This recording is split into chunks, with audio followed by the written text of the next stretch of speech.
kabar anak-anak? Sehat ya? Ya, Ibu harap anak-anak tetap semangat ya, semangat belajar dari rumah ya. Dalam video pembelajaran kali ini kita akan belajar tema 2, selalu berhemat energi dengan subtema 1, sumber energi ya. Kalian boleh buka buku halaman 3 ya. Di sini ada muatan pelajaran bahasa Indonesia. Kita akan mengidentifikasi informasi dari gambar dan bacaan ya. Mengidentifikasi informasi dari gambar dan bacaan. Nah, anak-anakku lihat di sini ada gambar ya. Gambar apa ini? Dalam gambar ini ada kegiatan apa saja ya? Yang pertama kita lihat dari atas, ada gambar matahari. Mataharinya tertutup awan atau tidak? Tidak ya, mataharinya bersinar cerah. Nah, ada gambar apa? Tumbuhan ya. Tumbuhannya kering atau subur? Ya, tumbuhannya tumbuh subur. Terus apa yang dilakukan oleh ayah? Ya, ayah sedang berolahraga. Ini maksudnya apa ya? Ada tanda panah tulisan CO2 ya. Saat ayah menghembuskan napas, mengeluarkan udara itu CO2, artinya karbon dioksida. Jadi kita mengeluarkan bernapas ya, mengeluarkan karbon dioksida, disingkat CO2. Nah, tanaman itu ada tanda panah, terus ada tulisan O2 ya. O2 adalah oksigen ya, oksigen yang kita hirup, dan tanaman menyerap karbon dioksida yang kita keluarkan atau CO2 ya. Itu terjadi saat tanaman melakukan proses fotosintesis. Nah, apa yang dilakukan ibu? Ada yang tahu? Ibu sedang menjemur pakaian. Terus ada ini kereta bayi ya, dedek bayi ditaruh di luar ya. Biasanya kebiasaan ya ibu ya yang mempunyai bayi ya, pagi-pagi bayinya dijemur untuk beberapa menit ya, karena cahaya matahari ini mengandung vitamin D yang baik untuk kesehatan tulang ya, pertumbuhan tulang ya. Oke.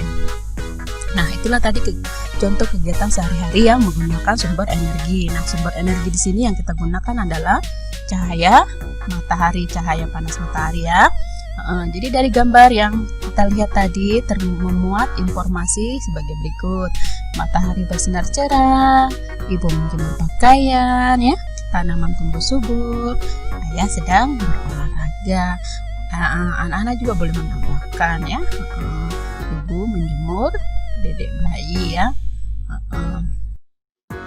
Oke. Jadi dari gambar tadi ya kita dapat membuat sebuah karangan ya. Jadi di sini kita lihat ada satu paragraf ya, sebuah paragraf. Di sini ada berapa kalimat anak-anak? Kemarin ibu guru sudah pernah jelaskan toh? Ada berapa kalimat? Ya, kalimat itu berarti tanda titiknya sayang ya. Ini ada 1, 2, berapa kalimat? 3, 4. Ya, yang jawab 5 pintar. Ada 5 kalimat. Nah, dari 5 kalimat ini nanti kita tentukan gagasan pokok dan gagasan pendukung ya. Sebelumnya kita baca dulu untuk menentukan gagasan pokoknya yang mana ya. Guru kemarin sudah pernah jelaskan bahwa gagasan pokok itu hanya 1 ya. Jadi kalau di sini ada 5 kalimat, berarti 1 gagasan pokok, 4-nya adalah gagasan pendukung. Nah, kita baca. Matahari bersinar cerah. Cahaya matahari merupakan salah satu sumber energi terbesar di bumi. Cahaya matahari bermanfaat bagi makhluk hidup. Manfaat cahaya matahari bagi tanaman adalah untuk proses fotosintesis. Pakaian dapat kering karena ada cahaya panas matahari. Nah, dengan melihat gambar ya, jadi dengan melihat gambar saja kita dapat mengetahui pesan yang disampaikan. Hanya dengan melihat kamu dapat memperoleh informasi layaknya membaca teks ya, membaca teks bacaan. Karena itulah gambar disebut teks visual. Untuk mengetahui informasi dalam gambar, kita harus memperhatikan gambar dengan seksama ya. Biasa kita bilang lihat gambar itu baik gitu ya, supaya kita bisa mengetahui informasi apa yang ada ya. Karangan yang tadi kita mau buat peta pikiran ya, berdasarkan gagasan pokok dan gagasan pendukung. Nah, karangan tadi yang 1 paragraf tadi kita salin di sini agar kita bisa menentukan mana gagasan pokok dan mana gagasan pendukung. Kita buat dalam bentuk peta pikiran seperti ini ya. Yang di tengah ini kita taruh gagasan pokoknya ya. Dari bacaan tersebut ya, kita ketahui bahwa ide pokok atau gagasan pokoknya ini menceritakan tentang manfaat dari cahaya matahari bagi makhluk hidup ya. Itu adalah gagasan pokoknya ya. Jadi cahaya matahari bermanfaat bagi makhluk hidup ya. Terus gagasan pendukungnya, sisanya adalah gagasan pendukung. Berarti gagasan pendukung sisanya ada 4 ya. Nah, ini yang pertama. Oke, kita lihat gagasan pendukung. Cahaya matahari merupakan sumber energi terbesar di bumi ya. Terus yang kedua, ini gagasan pendukungnya ya. Ada apa di sini? Kita lihat matahari bersinar cerah ya. Jadi gagasan pokok tidak harus selalu ada di awal paragraf ya. Dia bisa ada di tengah, bisa ada di akhir paragraf. Tidak harus ada di bagian atas atau bagian depan ya. Jadi untuk kali ini gagasan pokoknya ada di bagian tengah paragraf ya. Terus yang berikutnya, gagasan pendukung berikutnya apa di sini? Gagasan pendukung berikutnya adalah pakaian dapat kering karena ada cahaya panas matahari. Nah, yang keempat gagasan pendukungnya adalah manfaat cahaya matahari bagi tanaman adalah untuk proses fotosintesisnya. Nah, ini tadi ya kita sudah buatkan dalam bentuk peta pikiran ya. Jadi kalau ibu guru bilang buat peta pikiran seperti ini ya sayangnya. Jadi posisi gagasan pokok di tengah, gagasan pokok ini hanya ada 1, sedangkan sisanya adalah gagasan pendukung, paham ya? Nah, berikutnya anak-anak dapat membuka halaman 4 ya. Kita akan belajar melakukan pelajaran IPA yang mengenai apa? Mengenai sumber energi di sekitar kita ya. Jadi B, matahari sebagai sumber energi. Kita lihat matahari merupakan sumber energi utama di bumi. Cahaya matahari menerangi bumi. Energi panas matahari membuat bumi menjadi hangat. Semua makhluk hidup memerlukan cahaya matahari. Hewan memerlukan cahaya matahari untuk menghangatkan badan. Sedangkan tumbuhan memerlukan cahaya panas matahari untuk proses fotosintesis. Ya, proses fotosintesis. Ibu guru jelaskan ini ya sedikit. Proses fotosintesis adalah ya proses tumbuhan ya, proses tumbuhan atau tanaman membuat makanannya sendiri. Nah, dalam proses ini tanaman menyerap karbon dioksida. Karbon dioksida dapat dari mana?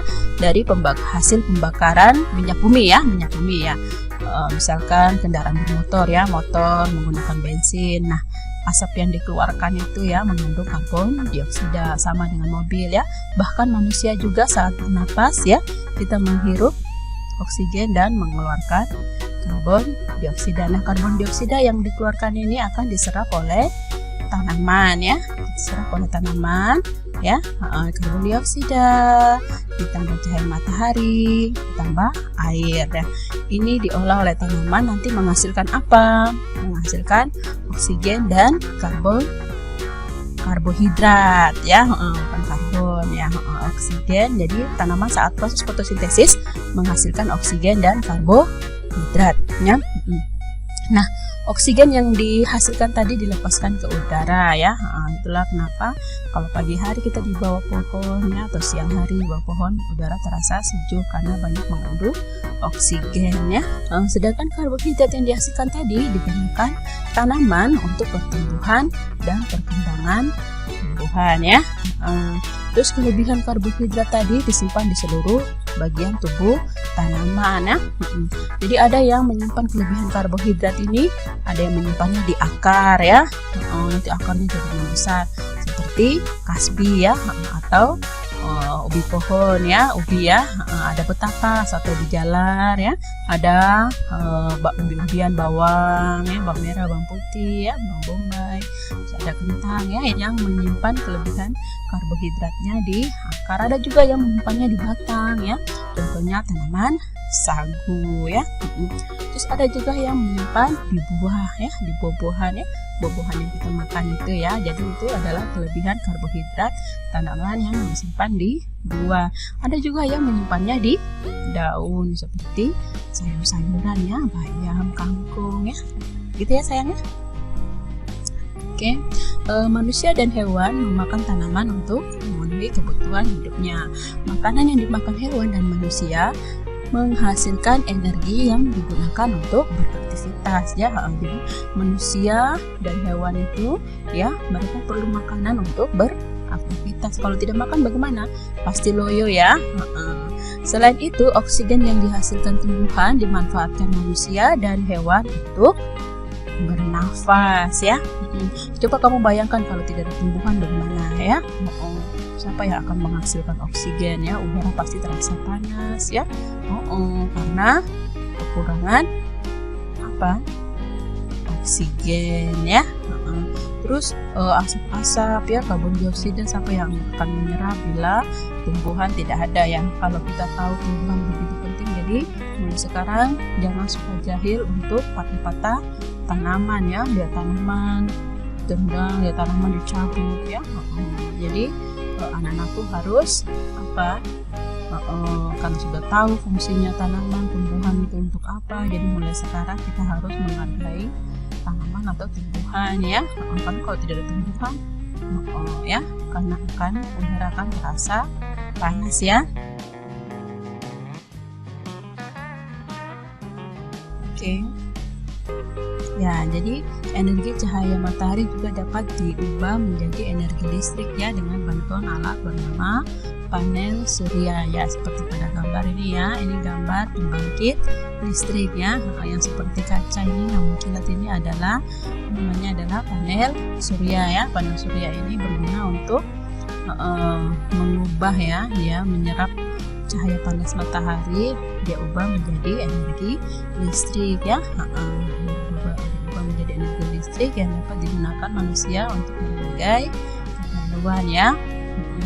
Terus cahaya matahari juga dapat digunakan untuk dalam pembuatan garam ya. Yang kalian lihat ini adalah gambar tambak garam ya. Gambar tambak garam ya. Biasanya tambak garam ini adanya di pinggir pantai ya. Karena apa? Karena mereka memerlukan air laut. Jadi air laut itu apa ini ya? Ada dua apa ini ya? Kadang dia pasang, kadang dia surut ya. Dia pasang surut, kalau kita di sini bilang meti ya. Meti dan air naik gitu ya. Jadi kalau saat pasang atau air naik, pintu tambak ini dibuka ya, agar air laut masuk. Ketika sudah penuh, mereka menutup pintu air ya, supaya airnya tidak keluar saat meti, saat air laut turun ya. Jadi ini adalah proses pembuatan garam ya, yang kalian lihat ini adalah tambak garam. Nah, berikutnya lihat gambar. Ini sama dengan di atas. Ini pembangkit listrik ya, tapi skalanya kecil ya. Sama ada panel suryanya di atas atap. Nah, yang berikutnya cahaya panas matahari juga. Ini juga sama ya, ada panel suryanya di atas ya. Tapi digunakan untuk menjalankan mobil ya. Namanya mobil tenaga surya. Selain ini, anak-anak dapat menyebutkan manfaat matahari yang lainnya apa saja. Bisa mama menjemur ikan asin ya.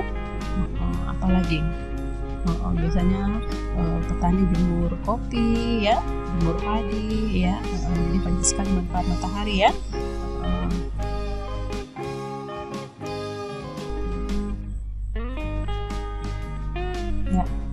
Sekarang anak-anak boleh buka halaman 5 ya. Di situ ada C, sumber daya alam dan pemanfaatannya. Ya, Indonesia merupakan negara yang kaya akan sumber daya alam. Sumber daya alam ini dapat kita singkat SDA ya, dengan huruf besar. SDA dalam kurung ini dapat dibaca sumber daya alam ya. Sumber daya alam tersebut dimanfaatkan untuk memenuhi kebutuhan hidup. Pemanfaatan sumber daya alam perlu diikuti dengan kegiatan pelestarian agar ketersediaan sumber daya alam tidak habis atau punah. Nah, sumber daya alam berdasarkan sifatnya terbagi menjadi dua ya. Jadi sumber daya alam berdasarkan sifatnya terbagi menjadi dua ya. Ada sumber daya alam terbarukan ya. Sumber daya alam terbarukan apa itu? Ya, jadi sumber daya alam terbarukan merupakan sumber daya alam yang dapat pulih kembali ya, baik secara alami maupun buatan manusia ya, maupun dengan bantuan manusia ya. Misalnya padi dan jagung ya dapat diadakan kembali dengan cara menanamnya ya. Terus sapi dan ayam ya, sapi, ayam, kambing, itik ya, banyak hewan ya yang bisa dikembangbiakan ya, yang dapat diadakan kembali dengan cara dipelihara atau dikembangbiakan ya. Jadi sumber daya alam terbarukan ini ya, contohnya ada dua, yaitu hewan dan tumbuhan ya. Jadi sumber daya alam yang bisa diperbaharui, yang terbarukan dua, yaitu tumbuhan dan tanaman ya, bisa diadakan kembali ya. Nah, yang kedua ada sumber daya alam tidak terbarukan ya. Sumber daya alam tidak terbarukan ya.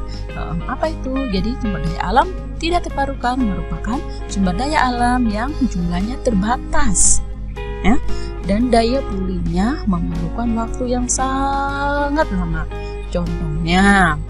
Contohnya sumber daya energi ya, ada minyak bumi, gas alam, dan batu bara ya. Ini memerlukan waktu yang sangat lama untuk diadakan kembali ya, jadi waktunya sangat lama, makanya disebut sumber daya alam tidak terbarukan. Ada mineral logam apa saja? Ada biji besi, nikel, emas, tembaga, dan timah. Dan ada juga mineral non logam, contohnya intan, belerang, mika, dan batu bara. Nah, kalau sumber daya alam tidak terbarukan ini karena proses pemulihan yang cukup lama ya, untuk diadakan lagi cukup lama, perlu waktu lama, bahkan ada yang tidak sama sekali tidak bisa diadakan kembali ya, punah, habis. Kita harus menggunakannya secara bijak ya. Secara bijak maksudnya kita pakai dengan hemat ya, jadi tidak boleh boros, harus berhemat energi, atau bila perlu kita memakai sumber energi alternatif atau sumber energi yang lainnya ya. Sumber energi alternatif atau yang lainnya dapat kita pakai melalui sumber daya alam biotik ya, biotik atau yang dari makhluk hidup ya. Sekarang lagi dikembangkan. Nah, jadi sumber daya alam tadi ya, yang pertama tadi sumber daya alam berdasarkan sifatnya. Nah, yang berikutnya ini adalah sumber daya alam berdasarkan jenisnya ya. B, sumber daya alam berdasarkan jenisnya, terbagi menjadi dua ya.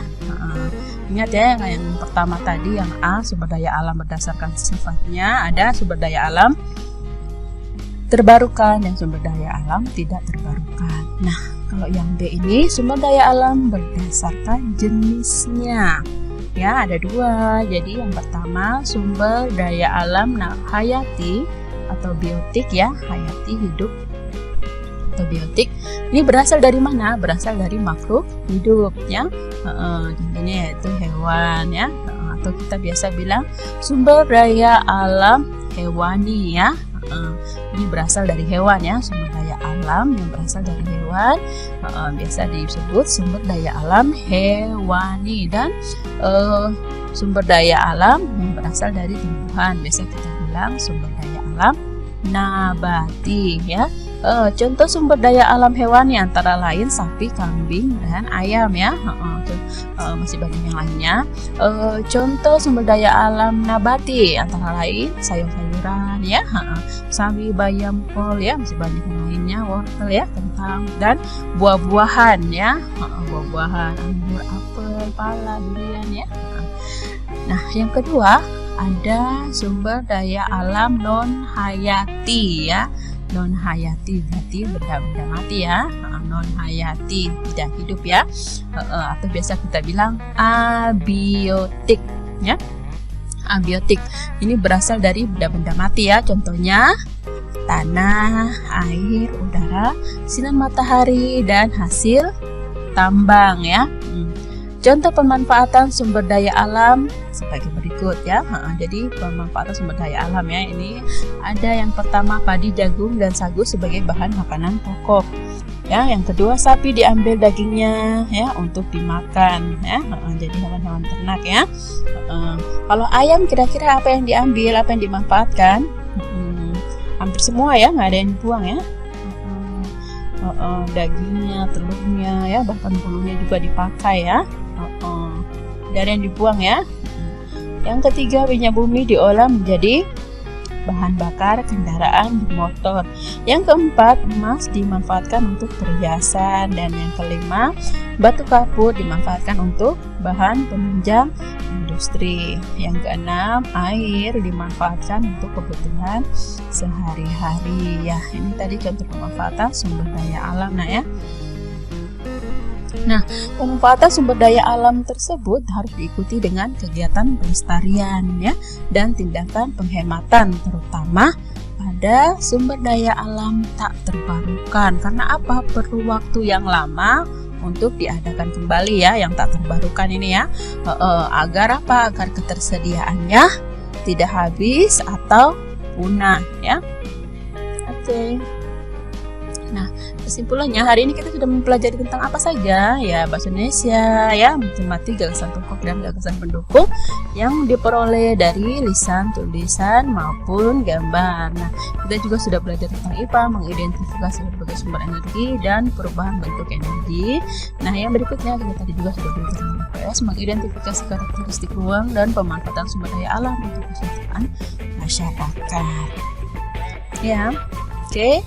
Ini ada evaluasi anak-anak kerjakan ya. Jawablah sesuai dengan pertanyaan. Nah, yang pertama perhatikan gambar di bawah ini. Tulislah aktivitas yang ada dalam gambar. Mana gambarnya? Nah, ini. Jadi kalian nih tulis ya. Ini ada gambar apa ya? Gambar apa saja yang mereka lakukan. Di sini ada anak laki-laki ya, kakak, terus ada adik, anak perempuan, ada ibu lagi buat apa, ayah sedang apa. Nanti kalian tuliskan ya, tulis di buku ya kegiatan apa yang ada di dalam gambarnya. Yang kedua sebutkan apa saja manfaat matahari bagi makhluk hidup ya. Kalian boleh menyebutkan 3 ya, manfaat matahari bagi makhluk hidup ya. Nah, yang ketiga di sini apa yang dimaksud dengan sumber daya alam nabati? Tadi masih ingat ya, tadi Ibu sudah jelaskan. Oke, ini saja. Kalian tuliskan 3 ya, dijawab, tulis di buku ya. Nanti hari Kamis kumpul ya. Hari Kamis kita akan ketemu.